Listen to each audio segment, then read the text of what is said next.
I own a small condo in Orlando. I bought it while working for the Mouse, and my friend Ben lived there with me. Ben's a cook and is rarely home. He has a large room that is accessible from outside and attached bathroom that locks to the rest of the house. Well, I got a different job, got engaged to my partner, and moved a few hours away. We kept the condo as a place to stay when we visit the parks. And we agreed with Ben that he could continue living there as long as he paid all the utilities and maintained the place. Our friends use it too. They pay a bit for utilities, are told don't bother Ben, and clean before they leave. Between everyone who uses it, we've gotten stuff donated, so it's now a fully stocked vacation home. My immediate family and I have a bad history, but we mended. They've used the condo 3//4x a year. On Monday, Ben got woken up at 2 a.m. by hammering on the main door. My aunt and uncle, their kids, and their grandkids were all there waiting to be let in. I haven't spoken to these people in years after they decided I was the devil's spawn for being gay. They demanded that the caretaker give them the keys.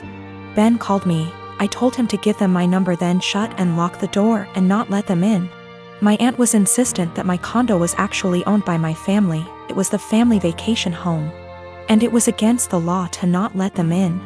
I told her no, it was mine, I own it and I let friends and family use it, but I choose who stays there. There was a lot of back and forth and some petty name calling. She said they were here for a week, where were they supposed to go, and I said I don't care. Meanwhile, my partner reported that Ben texted them saying my uncle was attempting to kick in the door. I said tell him to call the police.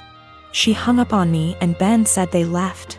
In the morning, I got a phone call from my mom trying to convince me to let them stay. We had an argument during which she admitted that she didn't tell people that I owned the property, because she didn't want the rest of our family to know they were in contact with me again. I told her if that's how she wants our relationship to be, then she's no longer welcome. I checked in with Ben and he's okay. Today my aunt sent several texts asking to stay at the house because they hadn't accounted having to pay for a hotel, and they had planned to just buy groceries and use the kitchen. I told her no. She said they were about to be out on the street with their luggage. She called me cruel and heartless and that I was ruining Disney for the kids. That made me hesitate, probably because I worked for the Mouse. I know that particular family line has very little money. Yet I find it hard to believe someone would plan a whole vacation without accounting extra funds for it. But the kids are really young. I'm so furious over the homophobia that it feels like a point of pride to deny them access. I am a 39-year-old male, and I lost my late wife 6 years ago.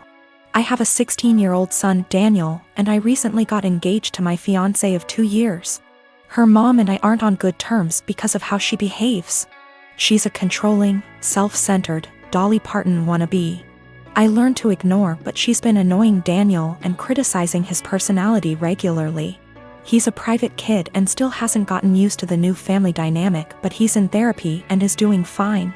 She keeps diagnosing him left and right, calling him antisocial, autistic and other crap. Fact is, Daniel is a shy, well-mannered kid, but people confuse that with being antisocial. Mother-in-law tried several times to force Daniel to open up by embarrassing him with personal questions on family dinners and test his personality type.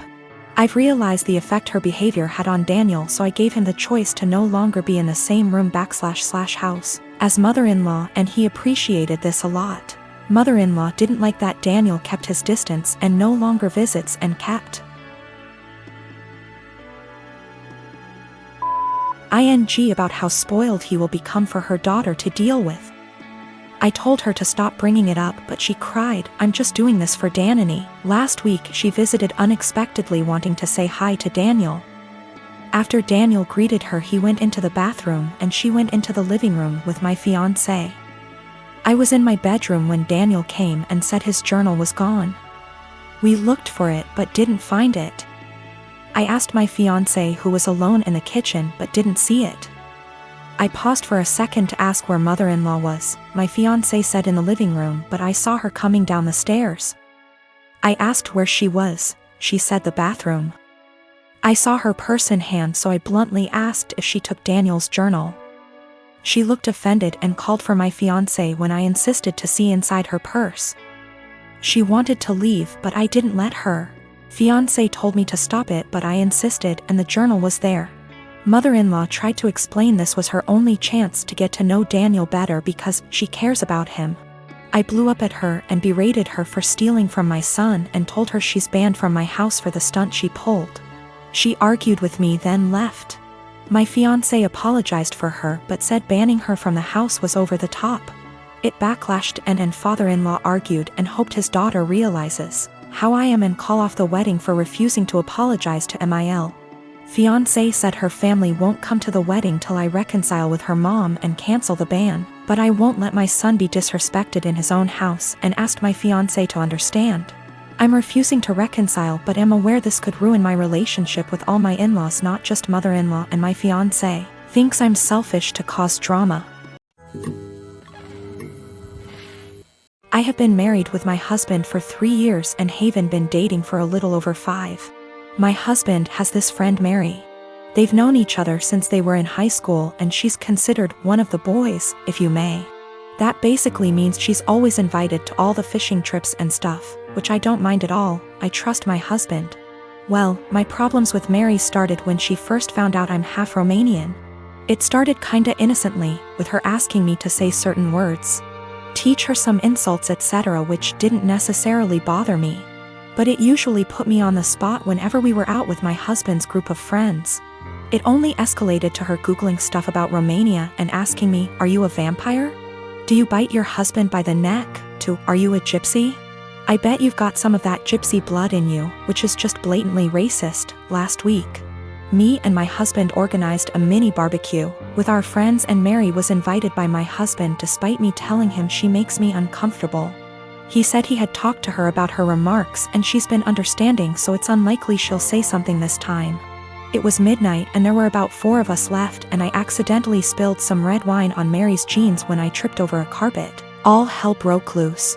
Mary started saying that I'm a witch and I'm trying to ruin her life and this whole thing is part of my ritual and I'm just a immigrant gypsy trying to ruin my husband's life and I've poisoned my husband against her. I started crying and profusely apologizing. When she wouldn't drop it, I kicked her out and banned her from ever coming to my house again. My husband insists that Mary was just drunk and talking nonsense and he would talk to her. He also told me I'm way too sensitive about my heritage and I'm an a-hole for banning her. Mary has since given me a half-hearted apology, but I'm still not okay with her. I guess this is the update some of you wanted. Sorry, I'm still a mess and how coherent I am. We've talked. He admitted to being in and out of an affair with Mary in the first 2 years of our relationship and she wanted to win him back, I guess. I called my mom to come help me pack some stuff and him out. That's it. Mary can have him. I've been gaslit for years and it took a Reddit post to realize. Oh, the irony. Thank you, Reddit. A lot of people seemed suspicious of Mary and my husband's friendship / relationship, etc., and have asked if I ever suspected anything. No, I didn't. Me and my husband had, or I thought we had, a very strong relationship, based on communication and honesty. Guess it only applied to me. Also, Mary is very close with all the boys in the said friendship group. The other wives raised concerns in the past, but they've all been shut down by the boys in the group or by Mary herself. I guess I always respected their friendship group because they were very close for so long and it felt unfair to change that because of me. As far as I'm aware, the other wives feel the same.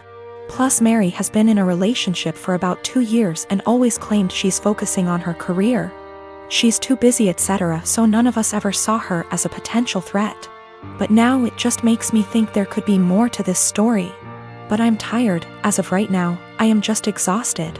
My Romanian witch blood won't let me live until I find out the whole truth, but I need time. My apartment complex didn't do traditional trick or treating on Halloween. Residents were advised to set out pre-packaged individual candy bags on their patios / front door areas if they wanted to participate, but the traditional knock on door, physically hand strangers candy was not permitted. So, Halloween comes and the kids are all dressed up and each building has a scheduled time where the kids go door to door. I ended up having to work late, so my neighbor offered to walk my kids around with hers at our building's scheduled time.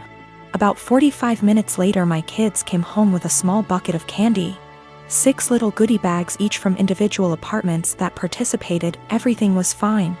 And my kids didn't say anything weird had happened. They were just excited to eat candy once they got home. The next day I took my kids to the park directly across from our apartment complex. My neighbor was there with her kids as well.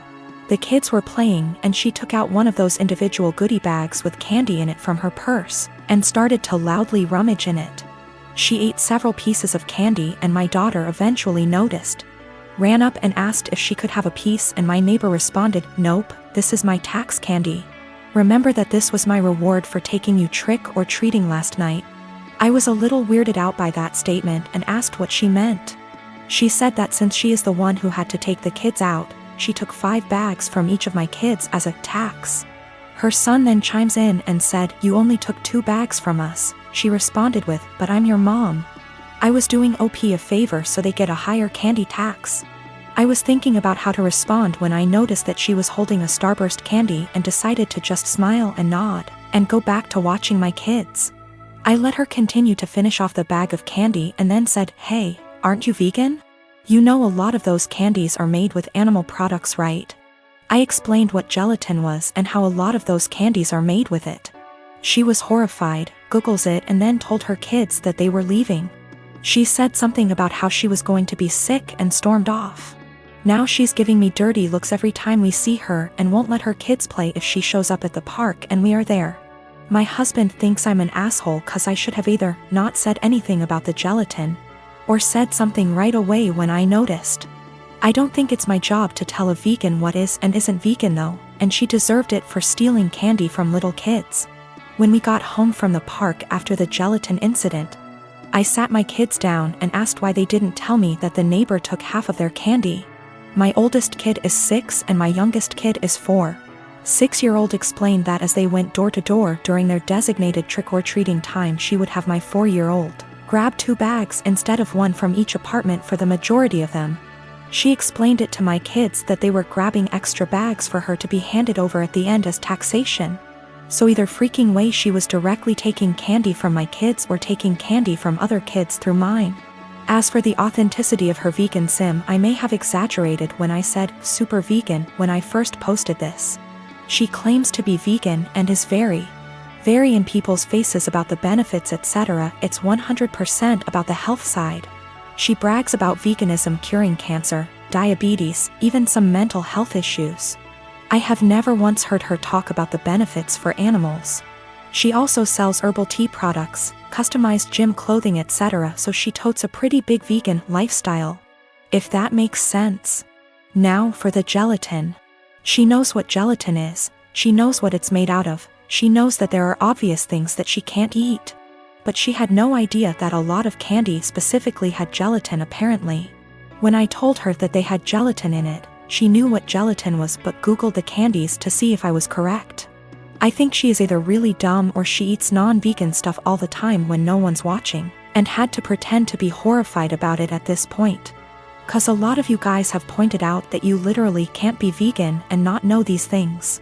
I'm not vegan, I'm not even freaking vegetarian and I know these things.